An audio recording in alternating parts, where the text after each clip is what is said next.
ಶ್ರೀಕೃಷ್ಣ ಪರಮಾತ್ಮ ಭಗವದ್ಗೀತೆಯಲ್ಲಿ ವಿವರಿಸಿರುವ 5 ಪ್ರಮುಖ ಅಂಶಗಳು ಯಾವುವು ಗೊತ್ತಾ? ಮೊದಲನೆಯದು ಈಶ್ವರ, ಅಂದರೆ ನಿಯಂತ್ರಕ. ಅವನೇ ಭಗವಂತ, ಎಲ್ಲದರ ಮೂಲ. ಆತನೇ ಎಲ್ಲವನ್ನೂ ಸೃಷ್ಟಿಸುತ್ತಾನೆ, ಪೋಷಿಸುತ್ತಾನೆ ಮತ್ತು ಕೊನೆಗೆ ಲಯಗೊಳಿಸುತ್ತಾನೆ. ಎಲ್ಲವೂ ಅವನಿಗೆ ಅಧೀನ. ಗೀತೆಯು ಭಗವಂತನ ಮಹಿಮೆಗಳನ್ನು ವರ್ಣಿಸುತ್ತದೆ. ಅದರಲ್ಲಿ ಸ್ವತಃ ಶ್ರೀಕೃಷ್ಣನೇ ವಿವರಿಸಿರುವಂತೆ ಮತ್ತು ಎಲ್ಲಾ ಆಚಾರ್ಯರು ಒಪ್ಪಿಕೊಂಡಿರುವಂತೆ ಶ್ರೀಕೃಷ್ಣನೇ ದೇವೋತ್ತಮ ಪರಮಪುರುಷ.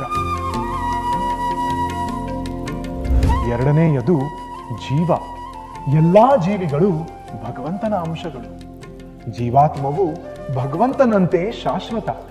ಅದು ಈ ಜಗತ್ತಿನಲ್ಲಿ ಒಂದು ಭೌತಿಕ ದೇಹದಿಂದ ಇನ್ನೊಂದಕ್ಕೆ ಸಾಗುತ್ತಾ ಅನೇಕ ಜನ್ಮಗಳನ್ನು ಪಡೆಯುತ್ತದೆ. ಈ ಜನನ ಮರಣದ ಚಕ್ರದಿಂದ ಹೊರಬಂದು ಭಗವಂತನನ್ನು ಸೇರುವ ದಾರಿಯನ್ನು ಗೀತೆಯು ನೀಡುತ್ತದೆ. ಮೂರನೆಯದು ಪ್ರಕೃತಿ, ಅಂದರೆ ನಮ್ಮ ಸುತ್ತಮುತ್ತಲಿನ ಸೃಷ್ಟಿ. ಇದು ಭಗವಂತನ ಒಂದು ಶಕ್ತಿ. ಈ ಸೃಷ್ಟಿಯಲ್ಲಿ ನಡೆಯುವ ಅದ್ಭುತ ಕಾರ್ಯಗಳೆಲ್ಲ ಭಗವಂತನ ಮೇಲ್ವಿಚಾರಣೆ ಮತ್ತು ನಿರ್ದೇಶನದಲ್ಲೇ ನಡೆಯುತ್ತದೆ. ನಾಲ್ಕನೆಯದು ಕಾಲ, ಅಂದರೆ ಸಮಯ. ಕಾಲವು ನಮ್ಮ ಜೀವನದ ಪ್ರತಿಯೊಂದು ಕ್ರಿಯೆ ಮತ್ತು ಅನುಭವವನ್ನು ನಿಯಂತ್ರಿಸುತ್ತದೆ.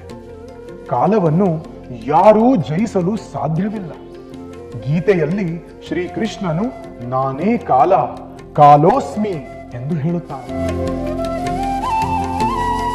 ಈ ಸೃಷ್ಟಿಯ ಎಲ್ಲಾ ವಸ್ತುಗಳು ಕಾಲದ ಪ್ರಭಾವದಿಂದ ಉತ್ಪತ್ತಿ, ಬದಲಾವಣೆ ಮತ್ತು ನಾಶವನ್ನು ಹೊಂದುತ್ತವೆ. ಐದನೆಯದು ಕರ್ಮ. ನಾವು ಯಾವಾಗಲೂ ವಿವಿಧ ಕೆಲಸಗಳಲ್ಲಿ ತೊಡಗಿಕೊಂಡಿರುತ್ತೇವೆ. ಅದರ ಫಲವಾಗಿ ಸುಖ ಮತ್ತು ದುಃಖವನ್ನು ಅನುಭವಿಸುತ್ತೇವೆ. ಇದಕ್ಕೆ ಕರ್ಮ ಎಂದು ಹೆಸರು. ನಾವು ಹೇಗೆ ಕರ್ಮ ಬಂಧನಕ್ಕೆ ಒಳಪಡುತ್ತೇವೆ ಮತ್ತು ಅದರಿಂದ ಹೇಗೆ ಬಿಡುಗಡೆ ಹೊಂದಬಹುದೆಂದು ಗೀತೆಯಲ್ಲಿ ವಿವರಿಸಲಾಗಿದೆ. ಭಗವದ್ಗೀತೆಯ ಈ ಅಮೂಲ್ಯ ವಿಷಯಗಳನ್ನು ಅರಿತುಕೊಂಡು ನಮ್ಮ ಜೀವನಕ್ಕೆ ಬೆಳಕನ್ನು ತುಂಬೋಣ. ಹರೇ ಕೃಷ್ಣ.